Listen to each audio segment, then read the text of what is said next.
Good morning everyone. Welcome back to our online class again.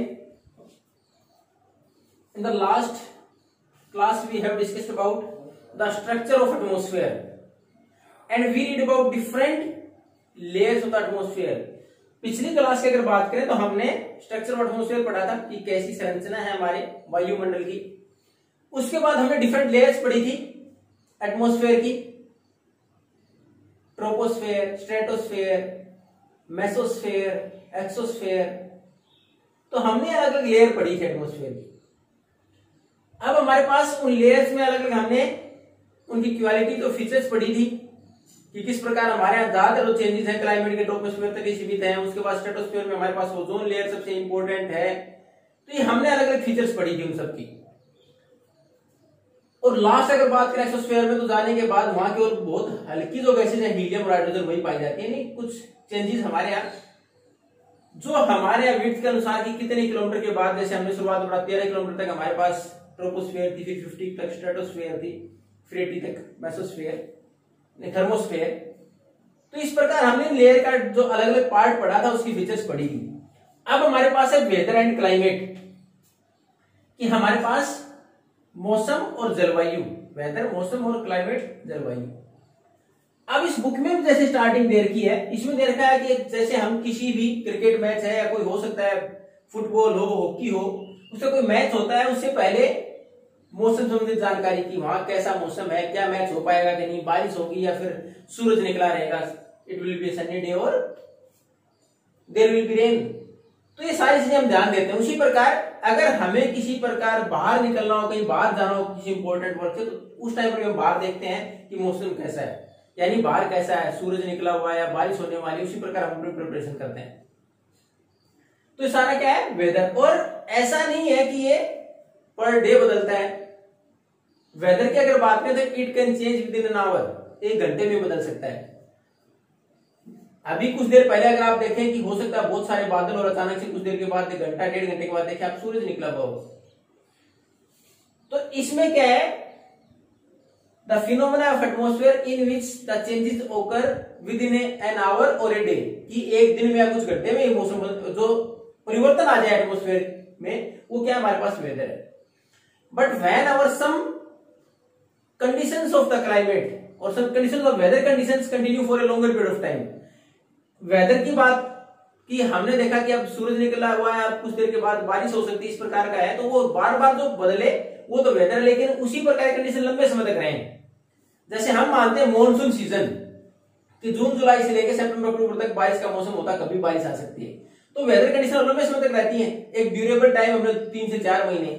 उसी प्रकार winter के लिए हमने डिसाइड किया कि November onwards there will be winter up to February, कि हमारे फरवरी तक माने कि हमारे पास सर्दियां रहेंगी। ये क्लाइमेट है, कितने दिन तक एक जैसा मौसम रहे, यानी वेदर कंडीशन लॉन्गर पीरियड तक एक जैसी रहे। यानी हम एक्सपेक्ट करते हैं हो सकता है उसमें भी थोड़ा बहुत परिवर्तन आ जाए, लेकिन लंबे समय तक कुछ वैसे की वैसे ऑब्जर्व करें तो क्लाइमेट है, और कुछ समय में बदल जाए वो क्या है, वेदर है। अब इसमें भी आप देखते हो कि इसमें किस प्रकार के चेंजेस आते रहते हैं। अब कई बार हमारे पास ह्यूमिडिटी ज्यादा होती है, टेम्परेचर ज्यादा आता है, तो इट्स इरिटेट अस, हमें खुद चिड़चिड़ापन महसूस होता है। और कई बार हमारे पास ठंडी हवा चल रही हो, उसके बाद इच्छा भी होती है कि we are supposed to go outside, कि हम बाहर घूमे भी। तो ये हमारे पास प्लीजेंट इन्वायरमेंट, एक खुशनुमा हमारे पास मौसम रहे, तो ये हमारे पास वेदर कंडीशंस है। अब वेदर कंडीशंस जो atmospheric change with in an hour और विद इन ए डे, कि हो सकता है एक घंटे में बदल जाए, एक दिन में बदले, वो सारा क्या हमारे पास वेदर है। And the sum total of weather conditions for a longer period of time, it might be for 2 to 3 months, हो सकता है 2 से 3 महीने के लिए कैसे रह जाए, वो क्या है हमारे पास, क्लाइमेट। तो पहला तो डिफरेंस आपको समझ में आना चाहिए वेदर और क्लाइमेट में। वेदर जो एटमॉस्फेरिक कंडीशन कुछ समय में बदल जाए, घंटे में या दिन में बदल जाए, वो हमारे पास वेदर है। और लंबे समय तक एक जैसी परिस्थितियां रहे, जिसको हम ये माने कि इतने लंबे समय तक सर्दियां रहेंगी, इतने दिन तक टेम्परेचर यानी गर्मियां रहेंगी, तो सारा क्या है, हम क्लाइमेट बोलते हैं उसको।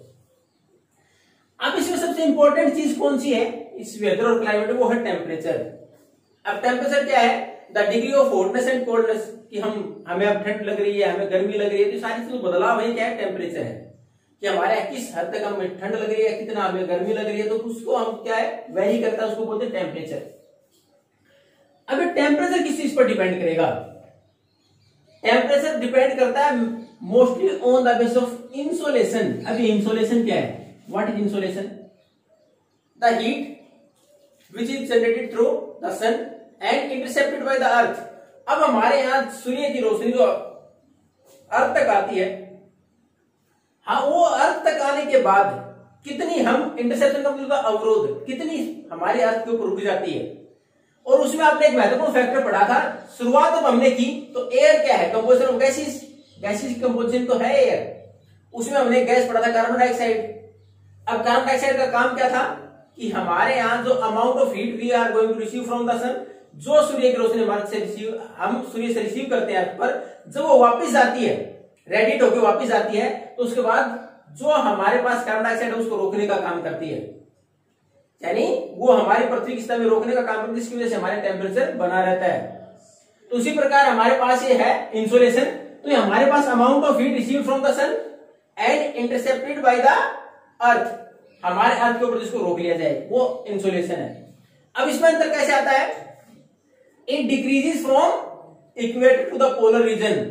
और इंसोलेशन के अमाउंट है जो अर्थ हीट ऑब्जर्व करके रखती है, कंजर्व करके रखती है, प्रिजर्व करके रखती है, वो अमाउंट लगातार कम हो जाती है। कहां से? इक्वेटर से पोल्स की तरफ। उसी प्रकार टेम्परेचर में अंतर आ जाएगा, इक्वेटर पर सबसे ज्यादा होगा, फिर पोलर रीजन में सबसे कम। अगर हमारे टेम्परेचर लगातार इंक्रीज होता चला जाए तो we are not able to grow some crops. हो सकता है कुछ फसलें उगा ही नहीं पाएंगे, रबी की फसलें हैं जिनको टेम्परेचर कम चाहिए और उसमें we require a cool temperature और we require a cool climate, तो फसलें हमारे पास कुछ होंगी ही नहीं, ऐसा हो जाएगा हमारे पास। तो इसलिए हमारे लगातार अगर टेम्परेचर बढ़ता है तो उसकी प्रॉब्लम आती है। दूसरा, हमारे पास रूरल और अर्बन में भी डिफरेंस है। गांव और शहर की बात करें तो वहां भी अंतर है, डिफरेंस है। किस प्रकार रूरल में हम बड़ी बड़ी बिल्डिंग्स, उसमें कंक्रीट मेटल्स इस्तेमाल होते हैं, तो वो क्या करते हैं? They consume more amount of heat, तो उसमें गर्मी ज्यादा अपने पास कंजर्व करके रखते हैं, सुरक्षित करके रख लेते हैं। And it radiates in the night, और रात के समय वो रेडिएट हो जाती है वापस। एक छोटा सा एग्जांपल अगर आप देखना चाहें, घर पर देखें, जब मम्मी ने खाना बनाया हो, तवा गर्म होता है, उसके बाद उस गर्म तवे के एक साइड रखिए, उसके ऊपर पानी डालेंगे, देखो हल्की हल्की उसमें से भाप निकलेंगी, उसके ऊपर हाथ करके देखना वो गर्म होंगी। उसी प्रकार दिन के समय में जिस प्रकार हमारा मेटल वगैरह गर्म होता है, रात के समय जैसे ही ठंड होती है तो रेडिएट वापस उसमें से हीट की अमाउंट उसने अपने अंदर स्टोर की थी निकलनी शुरू हो जाएगी, तो टेम्परेचर को रात के समय भी गर्म बना के रख देती है। तो इसलिए शहरों के अंदर क्योंकि मेटल्स वगैरह कंस्ट्रक्शन जो बिल्डिंग्स हैं, इतनी सारी इमारतें होती है, मेटल्स कंक्रीट इस्तेमाल होता है, तो उसकी वजह से वहां गर्मी का वहां टेम्परेचर गांव की बजाय ज्यादा रहता है। तो ये था हमारे पास वेदर एंड क्लाइमेट का फिनोमेना। उसमें केवल हमने एक पार्ट पढ़ा, temperature. Tomorrow we are going to continue from air pressure, वायु दाब से हम कंटिन्यू करेंगे नेक्स्ट क्लास में। If you have any doubt, then you can ask by leaving a message or by making a call to me. Thank you and have a nice day.